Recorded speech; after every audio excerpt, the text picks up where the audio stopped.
Bonjour tout le monde, j'espère que vous allez bien. On va faire une courte vidéo parce que j'arrête pas de faire des prises depuis tout à l'heure, j'arrive pas à la sortir.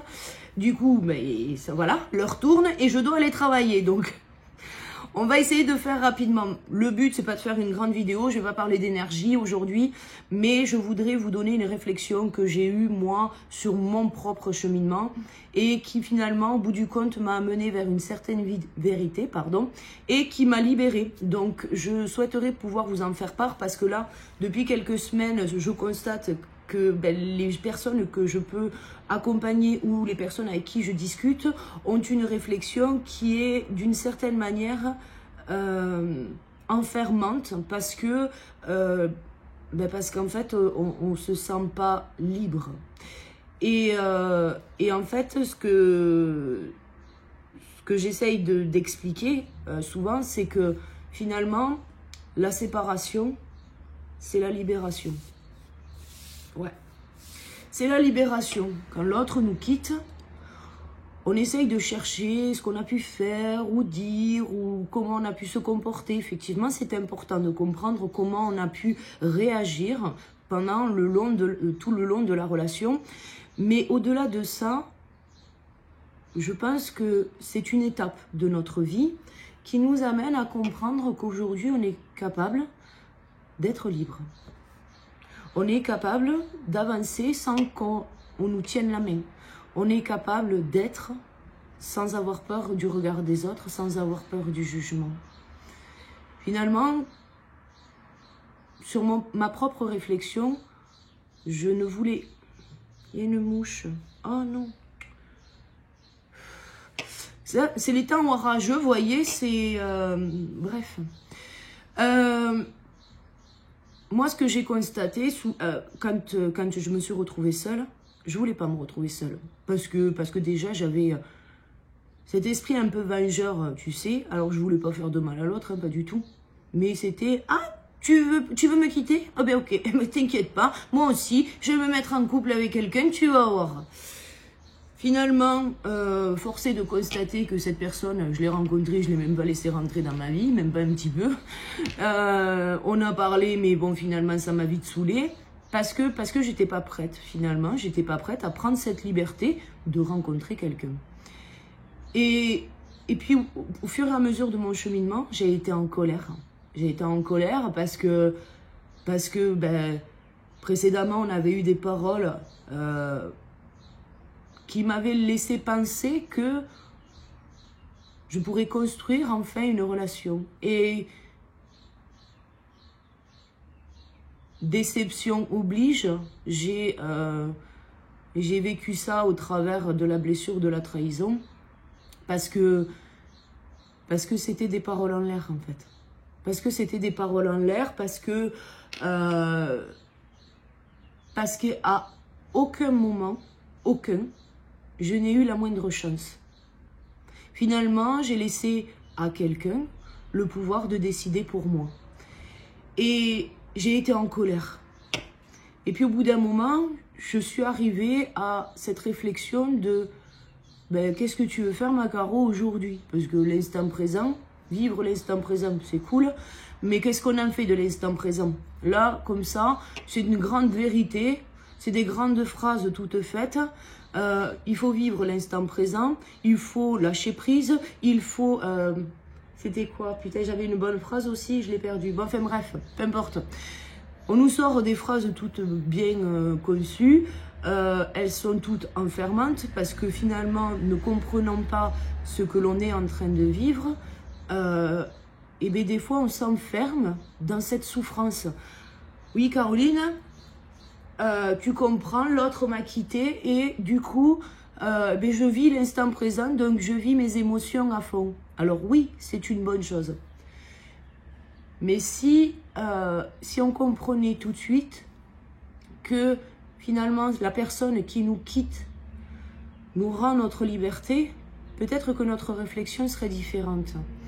Ce que j'ai constaté, c'est que sur mon cheminement, au bout d'un moment, j'avais beau retourner les choses, je savais que j'avais pas eu le bon comportement sur pas mal de trucs, mais finalement je suis arrivée, c'était 50-50 balles au centre, ok? Et qu'est-ce que j'en fais après moi de ce que je ressens à l'intérieur? Qu'est-ce que j'en fais moi de la colère?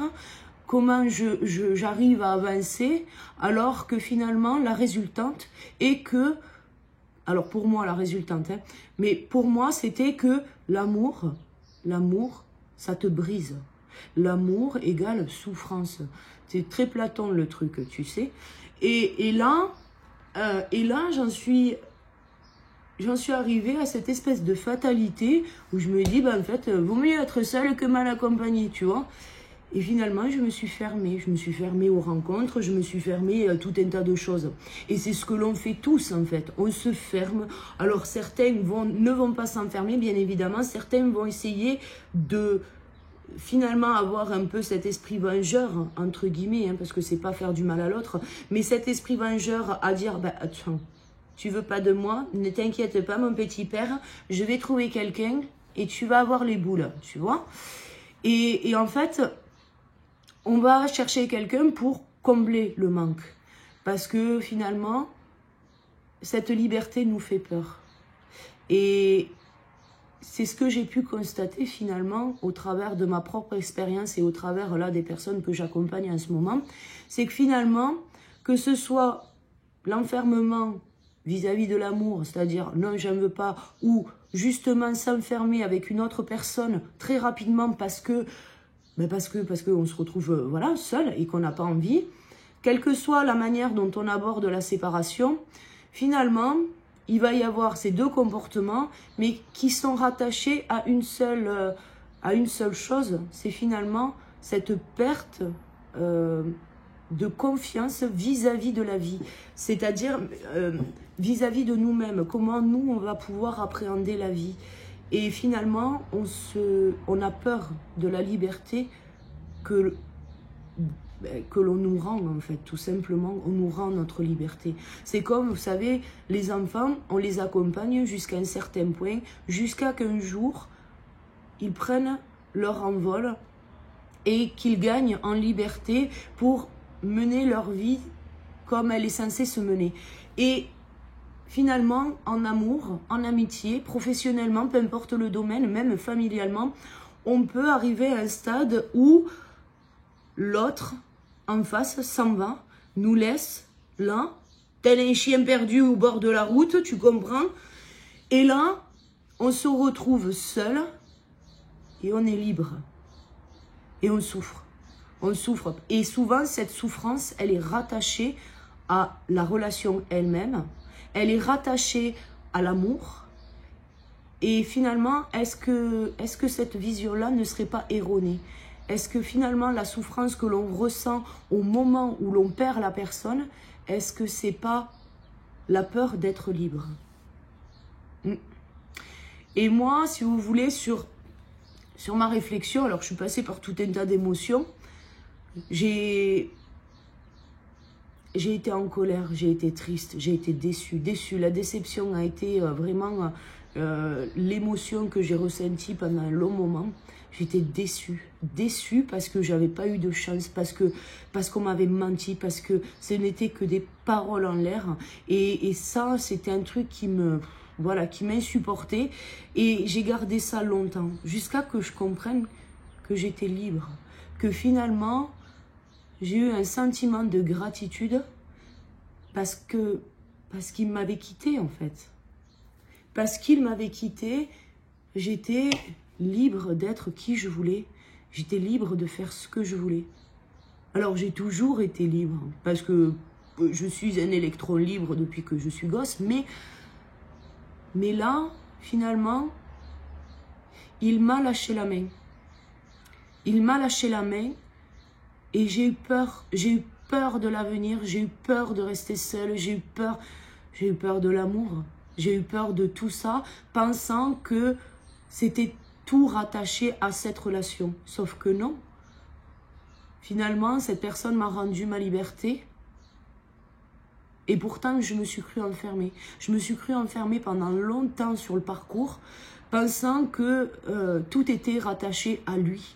Tout était rattaché au parcours, au lien, voilà. Et finalement, moi qui avais cet ego de me dire, attends, mais moi je veux faire ma vie, Moi aussi, je veux faire ma vie. Moi aussi, je veux rencontrer quelqu'un. Moi aussi, je... Et finalement, tous les matins, je me levais. Tous les matins, j'avais l'opportunité de le faire. Et non, j'étais là, comme une gamine, planquée derrière le canapé, à me dire, ah oui, mais bon, tu comprends, il y a le parcours, et s'il revient, et machin, et truc, et bidule. Et tu comprends, ben là, je suis passée à côté de 2 ans de ma life. Alors, j'ai fait d'autres choses, c'est pas le problème. Mais finalement, quand je me suis fait licencier à l'époque, le rêve que j'avais fait ce jour-là, la veille, avant que je me fasse licencier, j'avais rêvé que je volais. Je volais, je me sentais libre. Et je me rappelle, mon rêve avait commencé par l'image de ma boss de l'époque. Et puis, à un moment donné, je me suis envolée et je me suis sentie libre. Le lendemain matin à 9 h, j'étais mise à pied. Voilà. Donc, mais finalement, quand je me suis fait licencier, ben, j'étais libre. J'ai pas ressenti de dépression, de colère ou de choses comme ça. Les personnes que j'avais accompagnées me trahissaient. Et finalement, moi, ce que je ressentais à l'intérieur, c'était libéré, délivré. J'ai eu des amis qui sont rentrés, sortis de ma vie, tout ça. C'est pas... Je me suis sentie libérée, délivrée. À chaque fois, je me suis sentie libérée, délivrée. Mais cette relation-là, finalement, pendant un temps, j'ai cru que c'était que des mensonges. J'ai voulu, moi aussi, me conforter dans le truc où j'étais dépendante affective. Et finalement, l'autre, il m'a fait ça, ça, ça, ça. C'est un pervers narcissique. Bah oui, tu comprends. En plus, quelqu'un l'avait dit avant moi, donc c'était plutôt fastoche. Et donc, du coup, j'ai essayé de me convaincre. Puis, en fait, malgré tout, putain, je ressentais des émotions, des sentiments, et j'arrivais pas à avancer, j'arrivais pas à reprendre ma liberté. Je savais pas quoi en faire de cette liberté. Et finalement, j'ai préféré la rattacher très facilement, très rapidement à lui, à notre histoire, parce que c'était plus sécurisant pour moi de me dire, ben, c'est pas de ma faute, c'est de sa faute. C'est lui qui est parti, c'est lui qui m'a menti, c'est lui qui a... Et puis finalement, je suis arrivée un jour où je me suis levée un matin et je me suis dit, mais putain, t'es libre en fait. T'es libre de faire ce que tu veux. T'es libre de devenir celle que tu as envie. Et finalement, j'en suis arrivée à ce constat, à me dire, ben ouais, mais ok, mais tu veux être qui? Bien que j'ai été, à ce moment-là, j'avais déjà toute ma partie professionnelle qui était déjà dessinée, maman de 2 enfants, je veux dire, je savais qui j'étais. Mais je ne savais pas qui je voulais être. Je ne savais pas ce que je voulais construire. Et si tu ne sais pas ce que tu veux construire, ben forcément, tu ne sais pas ce que tu peux mettre en place. Et finalement, je me suis retrouvée dans un truc un peu merdique, où j'ai commencé à faire plein de choses professionnellement. Ça a marché, plutôt bien, ok, pas de problème. Et puis après, ben, sentimentalement, c'était le désert de ma vie. Pourquoi? Ben parce que j'avais la mauvaise réflexion. Parce que inconsciemment, je rattachais l'amour à la souffrance. Et finalement, c'est au travers de recherches pour Equinox où je me suis intéressée plutôt, mais je me suis intéressée à la philosophie, des choses qui se sont passées il y a 1000 ans, et j'ai découvert la vérité de Platon. Donc pour lui, effectivement, l'amour égale souffrance. Et puis, les guides m'ont mis sur mon chemin la théorie de Spinoza. Putain, Spinoza. Et Spinoza, lui, c'est l'amour égale joie. Ok? Et puis, la théorie Spinoza me plaît bien, tu vois, parce que effectivement, on a envie d'être heureux, on a envie de... Et plus je recherchais et plus je constatais qu'en fait, ben, j'avais la capacité aujourd'hui de faire ce que je voulais. Sauf que, forcé de constater que je ne faisais rien. Jusqu'à un matin où je me suis levée et puis la première phrase qui m'est venue, c'est « Je suis capable de vivre sans lui ». Parce que ça faisait 2 ans que je vivais seule. 2 ans que je traversais mes réflexions, mes épreuves, seule, sans avoir la capacité de lui parler, sans avoir la capacité de pouvoir finalement obtenir le réconfort que l'on souhaite en général. Et finalement, je me suis dit, mais à quoi ça sert? À quoi ça sert de ressentir encore des émotions et des sentiments? Et j'ai voulu, encore une fois, mettre tout ça sous le tapis. Et puis là, est remonté, encore une fois, de la colère, de la déception, et jusqu'à que je comprenne que cette phrase, elle avait tout son sens. Je suis capable de vivre sans lui. Et finalement, on va faire le raccourci, mais je suis capable de vivre seule.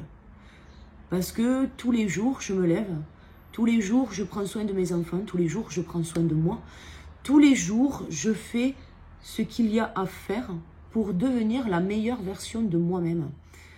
Et c'est là où j'ai compris que j'étais libre.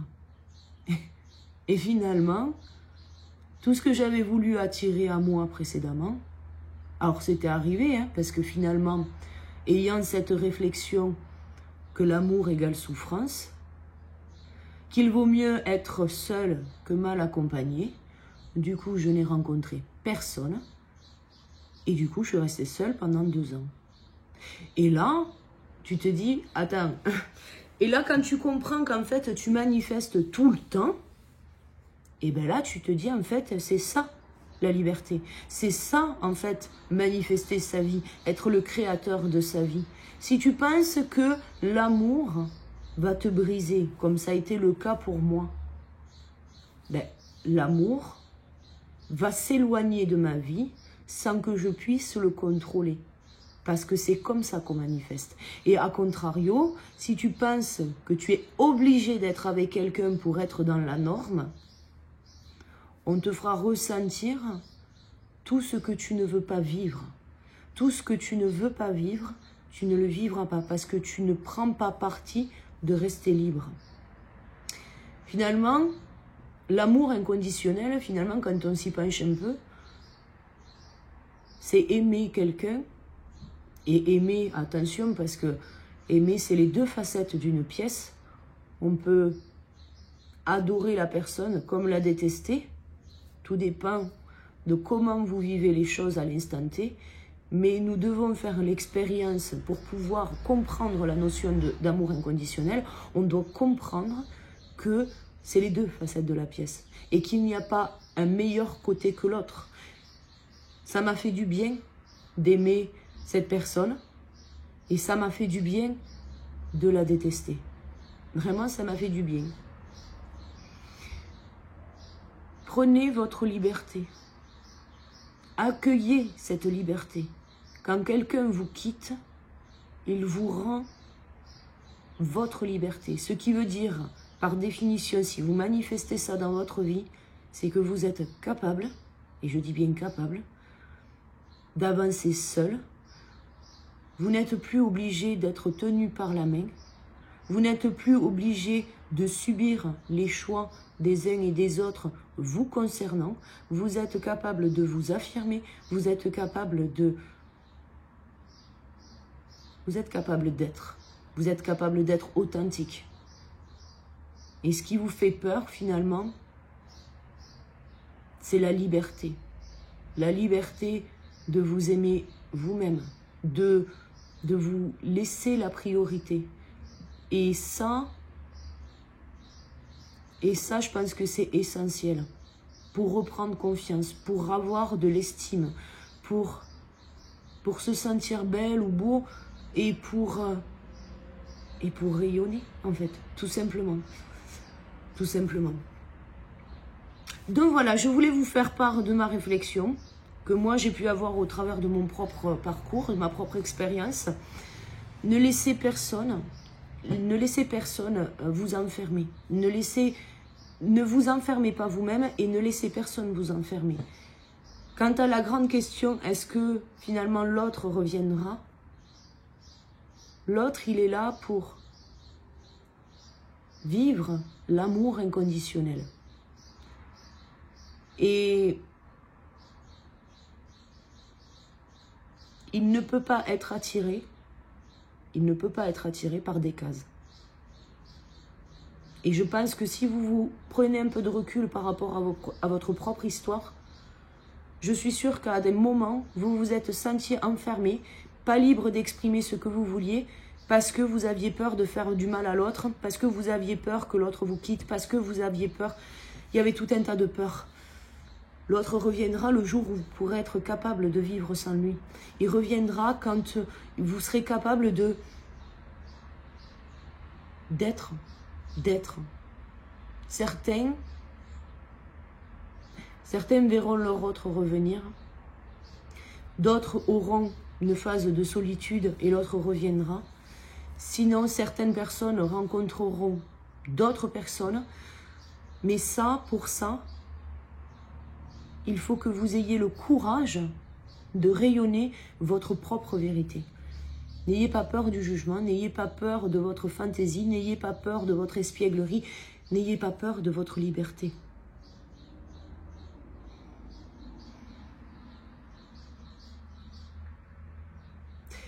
On me dit que...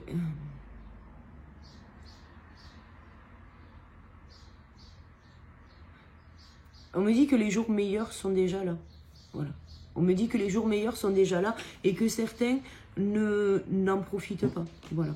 Et vous avez peut-être des projets professionnels en tête, vous avez peut-être des idées que vous voulez mettre en place dans la matière et certains n'osent pas. Osez. Osez. Au pire des cas, qu'est-ce qui se passe? C'est un oui, c'est du plus. Si c'est un non, ça peut piquer, accessoirement, je le sais. Ça peut piquer, mais gardez à l'esprit que du coup, c'est que vous avez besoin de pouvoir encore exprimer votre liberté. Voilà. C'est pas parce que vous avez quelque chose de mal, c'est pas parce que vous ne plaisez pas, c'est pas parce que vous n'êtes pas comme ça, parce que vous ne répondez pas à des codes, mais c'est peut-être tout simplement que vous avez besoin encore de jouir de votre liberté. Une fois que vous avez compris que vous êtes libre et que personne ne peut vous mettre un boulet au pied, ben, il n'y a que de l'amour après, en fait, parce que vous aimez ce que vous faites. Vous ne vous obligez de rien, et donc forcément, vous ne pouvez qu'apprécier l'instant présent. Et l'instant présent ne vous fait pas penser à l'autre. L'instant présent, il est libérateur. Il est libérateur. Ayez conscience que pour vivre l'instant présent, vous devez être libre. Libre. Et pour ceux qui sont en réunion, prenez conscience que vous êtes libre. Si vous êtes en couple avec l'autre, vous êtes encore libre. La concession est une chose, bien évidemment, à entendre. Maintenant, c'est une concession pour deux, pas que sur vous. La concession vient pour les deux. Si on vous demande, vous, de changer quelque chose, ce n'est plus une concession. C'est une demande, c'est une exigence, et là, on ne répond plus. Vous perdez, en fait, vous aurez la sensation de perdre votre liberté, vous aurez la sensation d'étouffer, vous aurez la sensation que rien ne va plus. Et donc, du coup, c'est parce que vous avez justement goûté à cette liberté et que vous n'arrivez plus à la maintenir au même niveau, et du coup, ça octroie quelque chose d'assez bas dans vous. Voilà. Je m'arrête là parce que je dois filer au travail. Je vous fais 1 milliard de poutous et je vous dis à très vite pour la prochaine vidéo. À bientôt. Ciao, ciao.